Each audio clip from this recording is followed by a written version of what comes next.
नमस्कार, आप बदलता बिहार न्यूज़ देख रहे हैं और इस वक्त हम छपरा के राम जयपाल महाविद्यालय में उपस्थित हैं। आज भवन का उद्घाटन था और नए भवन के उद्घाटन के लिए जयप्रकाश विश्वविद्यालय के माननीय कुलपति यहाँ आए हुए थे और हमारे साथ बातचीत करने के लिए राम जयपाल कॉलेज के प्राचार्य हैं। तो सबसे पहले स्वागत है आपका। बहुत बहुत धन्यवाद आपका। किस तरह के भवन का उद्घाटन था आज? आज मैंने बताया आंतरिक स्रोत से, आंतरिक कोष से जो कॉलेज से आमदनी होती है, उसी कोष से डॉक्टर हीरालाल स्मृति भवन के ऊपरी तल का 4 कमरों का प्रयोगशाला के लिए हमने उसको निर्मित कराया है। और यह विधिवत हमारा जो विकास समिति होती है, विश्वविद्यालय का भवन निर्माण कमेटी होती है, उनसे अनुमति लेते हुए और विश्वविद्यालय इस कॉलेज के लिए, हमारे कॉलेज के प्रति अति संवेदनशील होते हुए रहम किया मेरे ऊपर कि आप अपने कोष से निर्मित करना चाहते हैं, मैं आपको परमिशन देता हूं। इसकी विधि विधान होते हैं, फाइल्स बढ़ती हैं, उसमें हमारे अभियंता जो विश्वविद्यालय के अभियंता हैं प्रमोद कुमार जी, इनका भी उसमें सकारात्मक सहयोग रहा। मैं इनकी भी बुरी प्रशंसा करता हूं कि इनके सहयोग के बिना ये काम नहीं हो सकता। कितने भवनों का उद्घाटन हुआ है? अभी 2 भवनों का उद्घाटन हुआ। इस भवनों से किस तरह के लोगों को फायदा मिला? ये सभी छात्रों को पठन पाठन में सुविधा के लिए रास्ते हमवार होंगे। जो शिक्षक इधर उधर बैठते थे, भवन तो हैं लेकिन जर्जर हैं, गिरे पड़े हैं। अब 12 रूम इकट्ठे हमको मिले, उसमें हम बच्चों को बैठकर पढ़ा सकते हैं। जो बच्चे पेड़ों के नीचे पढ़ते थे उस रूम में बैठ पढ़ सकते हैं। जिनका प्रैक्टिकल नहीं होता था, साइंस में प्रैक्टिकल बहुत ज़रूरी होता है। अभी हमारे यहाँ पिछले 20 तारीख से प्रैक्टिकल की परीक्षा चल रही थी, तो बच्चे इधर बरामदा में बैठते थे। अब वो बजाबते जाके वहाँ बैठेंगे, कमरे मिल गए, वहाँ बजाबते वो एक्सपेरिमेंट करेंगे चीज़ों के साथ, जो chemistry, physics, botany, zoology, psychology, इन सब विषयों में प्रैक्टिकल होते हैं। तो कम से कम बच्चे सीखेंगे कि कैसे केमिकल रिएक्शन होता है, एक्शन कराया जाता है, रिएक्शन कराया जाता है। ये हमारे बच्चों के लिए आने वाले दिनों में बहुत अच्छा। आंतरिक सोर्स से ये सब कैसे पॉसिबल हुआ? क्या यूनिवर्सिटी की तरफ से भवन निर्माण के लिए कुछ पैसे नहीं आते हैं? नहीं, अकाउंट ए होता है, उसके लिए भी यूनिवर्सिटी ने परमिशन दिया। और सबसे पहले ये कि हमारा जो आंतरिक कोष होता है, स्रोत होता है, बच्चों से जो हम लोग एडमिशन लेते हैं उसमें से पैसों को बचाते हैं। तो ये सब तो एक पैसे बचा कर हम लोगों ने इकट्ठा किया, नाजायज़ खर्च नहीं किया। अन्य महाविद्यालयों की भी स्थिति जर्जर है, जैसे कि राजेंद्र महाविद्यालय है, वहाँ भी जो मकाने हैं, जो भवनें हैं, वो काफ़ी जर्जर है। तो वहाँ ये सब पॉसिबल कैसे नहीं हो पा रहा है और आप कैसे पॉसिबल कर दिए इन सब चीज़ों को? अब दूसरे के बारे में मैं कमेंट नहीं कर सकता हूँ।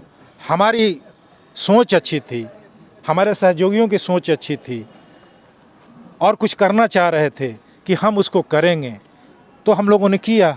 अगर जहाँ सकारात्मक सोच है वहाँ रास्ते हमवार होते हैं। तो ऐसे लोगों के लिए क्या सलाह देंगे, क्या सजेशन देंगे कि वो भी अपने आंतरिक कोष से नए भवन? सबको कोशिश करनी चाहिए, क्योंकि बच्चे ही हमारी पूंजी होते हैं। मैं हमेशा कहता हूँ, छात्र छात्राएँ कॉलेज की शोभा होते हैं, वो हमारी पूंजी हैं। तो उस पूंजी को संरक्षित रखने के लिए, सुरक्षित रखने के लिए, उनको अच्छी तरह से शिक्षा प्रदान करने के लिए इतनी तो कुर्बानी हम दे सकते हैं। सरकार तो हमको तनख्वाह देती है। नए सेशन में जिन बच्चों का नामांकन होना है वो अधिक से अधिक उपस्थिति दर्ज करें अपने क्लास के लिए, पढ़ाई के लिए। वैसे बच्चों के लिए क्या संदेश देना चाहिए? मैं हमेशा अपने बच्चों से एक अंडरटेकिंग लेता हूँ जब एडमिशन होता है। वैसे तो सेंट्रलाइज एडमिशन होते हैं, यूनिवर्सिटी फॉर्म भराती है, वही सिलेक्शन करके सारे कॉलेजेस को भेजती हैं। लेकिन हम अपने कॉलेज में, राम जयपाल कॉलेज में, ये कोशिश करते हैं, उनसे एक अंडरटेकिंग लेते हैं, शर्त पत्र लिखवाते हैं कि एक आप शर्त लीजिए कि हम जब तक 75% अटेंडेंस नहीं देंगे, हमारा परीक्षा के लिए फॉर्म नहीं भरे जाएंगे। ये अलग बात है कि हम कोशिश करते हैं, इसके लिए बच्चों से, गार्जियन से लड़ाई भी करनी पड़ती है। 75% हम लागू नहीं कर सकते हैं, लेकिन फिर भी हमारी निरंतर प्रयास रहती है, कोशिश रहती है कि हम करें। बहुत बहुत धन्यवाद हमारे साथ जुड़ने के लिए। अभी हमारे साथ बातचीत करने के लिए जदयू के प्रदेश महासचिव और कद्दावर नेता सत्यप्रकाश यादव जी हैं और ये भवन के उद्घाटन समारोह में उपस्थित होने के लिए आए थे। तो कैसा लगा जो भवन का नया निर्माण हुआ है, कैसा लगा आपको देख करके? सबसे पहले तो आपके चैनल के माध्यम से इस महाविद्यालय के प्राचार्य प्रोफेसर डॉक्टर इरफान साहब का हम छपरा वासी और छपरा के लोगों के तरफ से आभार व्यक्त करते हैं कि इन्होंने आंतरिक स्रोत के बारे में जो बताया, अभी से पहले हम लोग नहीं जानते थे कि महाविद्यालय का आंतरिक स्रोत क्या होता है। जैसा कि आपने अभी सवाल किया उनसे भी कि अन्य कॉलेजों में ऐसा क्यों नहीं है, बिल्कुल। तो ये इरफान साहब और इस कॉलेज की बहुत ही बड़ी चीज़ है इसके लिए कि इन्होंने अपने आंतरिक स्रोत को कॉलेज के विकास में लगाया। नहीं तो बहुत कुछ कैमरे पे कहने वाली बात नहीं होती है। इसलिए आज मैं इसमें शिरकत भी मैंने किया कि कहीं से कोई स्रोत नहीं था और महाविद्यालय जीर्ण शीर्ण पड़ा हुआ था, तो विश्वविद्यालय से अनुमति लेकर के, और जैसा कि वहाँ के जो शिल्पी हैं विश्वविद्यालय के चिर परिचित प्रमोद बाबू, इनकी भी उन्होंने प्रशंसा की। तो ऐसे प्राचार्य हर कॉलेज में यदि हों तो निश्चित तौर पे ज़िले के बच्चे बच्चियों को कहीं भी किसी भी क्षेत्र में कोई दिक्कत नहीं होगा। प्रशासनिक भवन का बात हो या पठन पाठन की बात हो, जितने सीरियस ये रहते हैं, बहुत दिनों के बाद ऐसे प्राचार्य का मैंने दर्शन किया। मैं बड़ा हर्षित हूँ। कुलपति महोदय से भी मैंने कुछ सुझाव दी, उन्होंने भी मेरे सुझाव को सबसे आगे रखा अपने उद्बोधन में।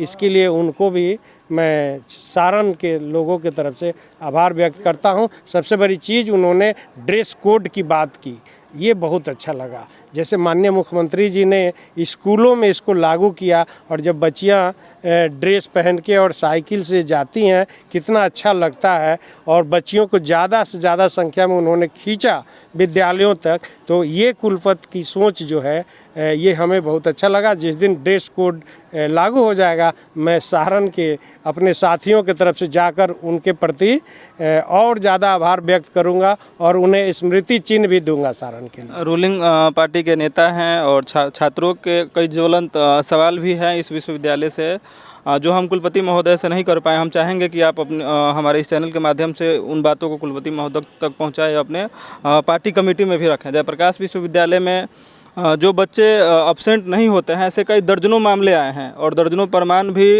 हमारे पास अवेलेबल हैं, जो बच्चों के माध्यम से हमारे पास आया है कि जो बच्चे अब्सेंट नहीं हैं उन्हें अब्सेंट दिखाया जाता है एग्ज़ाम जयप्रकाश विश्वविद्यालय के प्रशासन के द्वारा, और जब वो टीआर और अन्य सोर्स को लेके विश्वविद्यालय तक जाते हैं तब उन्हें सुधार कर दिया जाता है। उसके बदले में उसे उस छात्रा का आर्थिक शोषण होता है, आर्थिक दोहन होता है और फिर उसके सुधार किया जाता है। ऐसे दर्जनों मामले हैं और चिन्हित होने के बाद भी विश्वविद्यालय प्रशासन ऐसे लोगों पे कार्रवाई नहीं करता है। जैसे हमने कुलपति महोदय से भी सवाल किया कि ऐसा पॉसिबल है और ऐसा मामला सामने आया, उन्होंने भी इस चीज़ को एक्सेप्ट किया। देखिए, आपको बता दूं मैं एक बात कि आप जानते हैं कि भारतीय संविधान में हत्या की सज़ा फांसी है, उम्र कैद है, फिर भी लोग हत्या और हत्या कर ही देते हैं।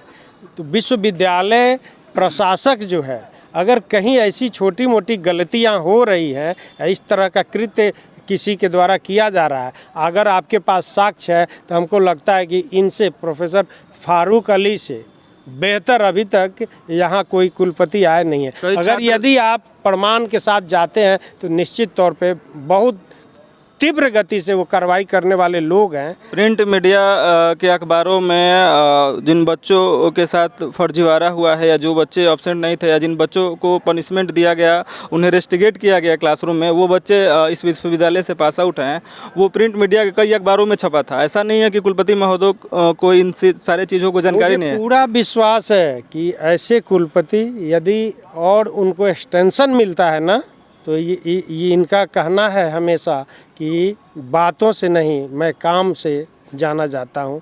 और मैं शुरू के दिन में जब ये सारे रुके हुए परीक्षा सही समय पर संचालित करने लगे, मैं उतने से बहुत खुश था। आज उन्होंने ड्रेस कोड की भी बात की और आप देखिए कि हर कॉलेज, उन्होंने अमनौर कॉलेज के विकास की बात की, उन्होंने जगलाल चौधरी कॉलेज की विकास की बात की। तो पहले के कुलपति कहाँ थे, कहाँ हम लोग कभी आते थे विश्वविद्यालय के स्तर पे? आप देखे होंगे कि एक बार मैंने चक्का जाम कराया था छपरा में, तो ऐसी नौबत तो नहीं है, फिर भी कुछ बैड एलिमेंट भी उसमें है जो अपना काम साधने के लिए अननेसेसरी रूप से दबाव बनाए रहते हैं कुलपति पे, कुल सचिव पे।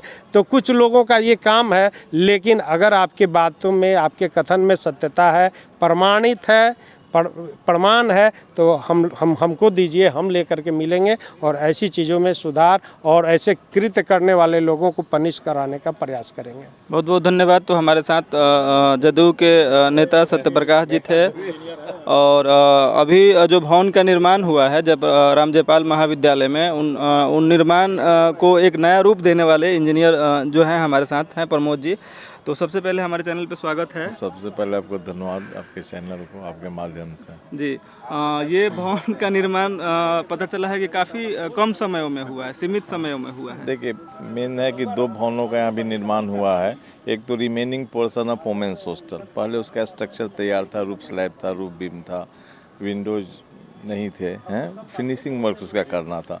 और दूसरा जो भवन है हीरालाल स्मृति भवन के प्रथम तल पर विज्ञान भवन बना है। बिल्कुल, क्योंकि लैब कुछ दिन पहले बहुत लैब डिलिपिटेड कंडीशन में था, तो वो टूट कर गिर रहा था उसका सीलिंग, जो कि 1 साल पहले वो कुछ घटना हुई थी यहाँ पर।